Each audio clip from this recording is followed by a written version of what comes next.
And hello everybody, welcome back to the channel guys, I hope you're all well. Before we do get into today's video, as always, please do smash that like button and subscribe to the channel for daily Liverpool content. Guys, in today's video, as always, we are going to be going over all the latest Liverpool news from the last 24 hours. That includes what you read there in the title. Yes, some huge Liverpool transfer news, as it could seem as one in and one out. Yes, very, very interesting indeed, and coming from very, very good sources, so we'll go through that a bit later on, but let's start with this one. The team that knocked us out of the quarterfinals of the Europa League went on to win the competition in a shock victory, and to be fair, they pumped by Leverkusen rotten. To be fair, Atalanta, a side that probably were not the favourites going into the final just because of what Bayer Leverkusen have been doing. I think 51 games unbeaten. They set a record across all competitions, and Xabi Alonso, a former Liverpool player, obviously at the helm. However, Atalanta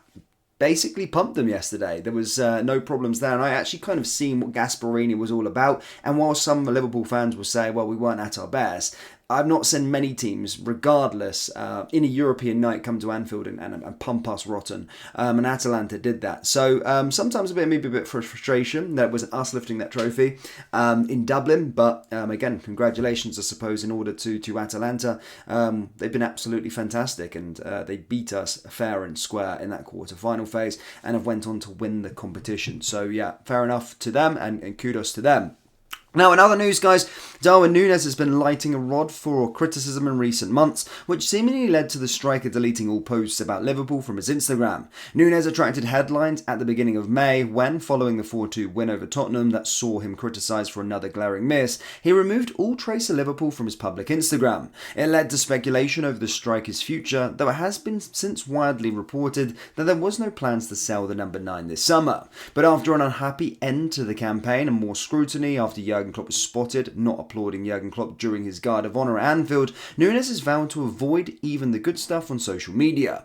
From the moment you start playing and until you retire, there will always be someone who will criticise you, he told Uruguayan TV channel, Channel 10. I avoid reading those comments before. I did look at them a lot and it affected me. Whoever says that those negative comments do not affect them is lying. Those negative comments that are directed towards you will always affect you. I ignore the comments because they are no use to me. I never look at negative comments on social media. At least now I'm not looking at anything, not even the good stuff.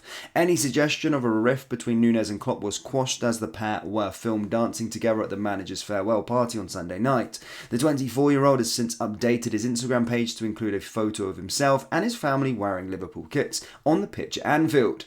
If a game goes badly for me, I rely on my family, Núñez continued. When things go badly for me, I get hot, but I try to laugh with my family and not show my son the anger I have. What happened in the game is already there, it's already happened, and there is always revenge. Núñez has been a figure of ridicule over the rival supporters throughout his 2 years in the Premier League so far, with "you're just a shit Andy Carroll" a popular chant at away games. That was the case during the trip to Nottingham Forest back in March, when Núñez was goaded by the home fans before scoring the winner in the 9 minutes of stoppage time. In that game, the Nottingham fans were singing to me, but I didn't understand anything, thank goodness, he recalled. I ended up scoring the goal to win 1-0, and then the coach in the locker room said, screw them.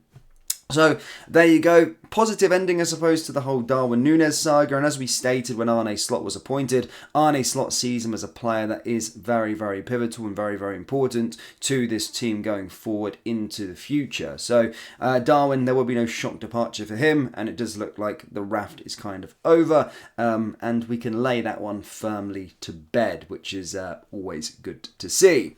Now, moving on to the sort of transfer news, guys. And I'll save the one, the incoming for last, but let's go through, of course, the potential outgoing. Now, we talked about this as a U-turn because Liverpool do want to maybe keep him, but they may not have the right to do so, and it would be an absolute bargain and probably one of our bigger mistakes if this does get triggered. Yes, Liverpool could lose defender Sepp van der Berg for a similar fee to what they paid for him, with Mainz expected to now trigger a buyout clause for their loanee. Van der Berg ended the season with a goal that effectively retained Mainz's place in the Bundesliga for next season, netting the second in a 3-1 win over Wolfsburg. It ensured that Jurgen Klopp's former club avoided the drop, eventually finishing 13th in the German top tier, and allows them now to set plans in motion. One of those, it seems, is keeping Van der Berg with Liverpool, and Mainz negotiating first option purchase clause in the deal last summer.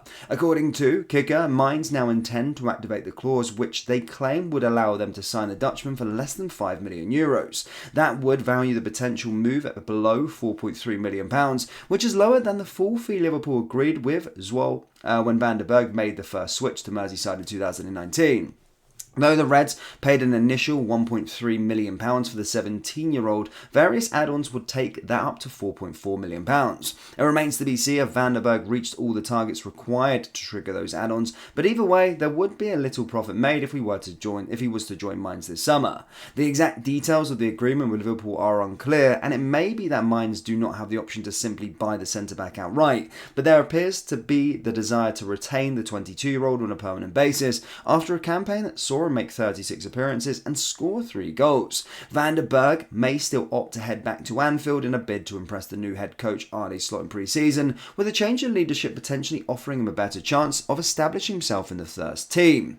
So, yeah, of course, we did say recently that there was likely going to be a bit of a U-turn with regards to this transfer, but Mainz do have a buyout fee in there, so it could just be down to the player himself, but certainly had a very, very good campaign, and as stated, German sources are stating that they do want to trigger that buyout option, and that could be one of the first departures of the summer. Now, going into more transfer news with regards to the incoming front, guys, in terms of the Liverpool sort of transfer news, there's only a few sources that we really listen to be perfectly honest with you.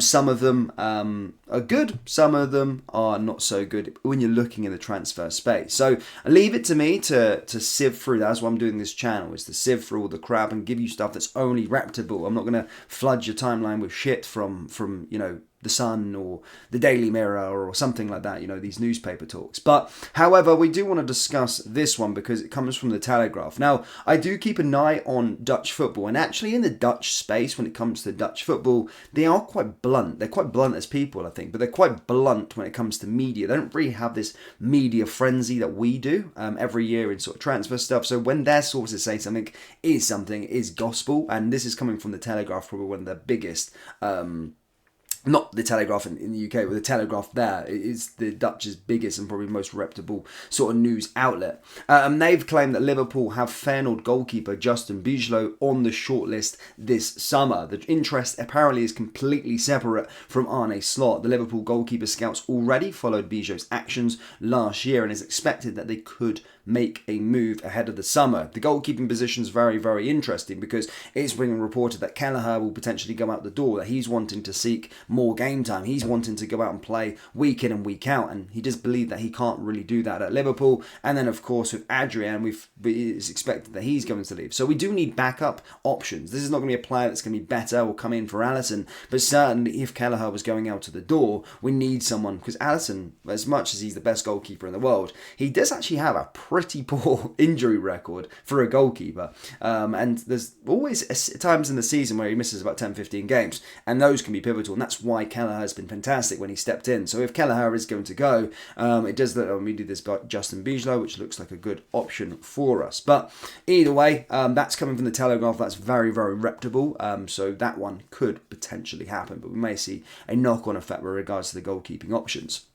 But Liverpool fans, that's all I've got for you today. Do let me know your thoughts on everything down there in the comment section below. Hit the like button, hit the subscribe button, and don't forget to check out our store, cobbleklothing.com. Link is down there in the description, or just go to cobbleklothing.com. Thank you guys. I'll see you next time. Take care. Peace.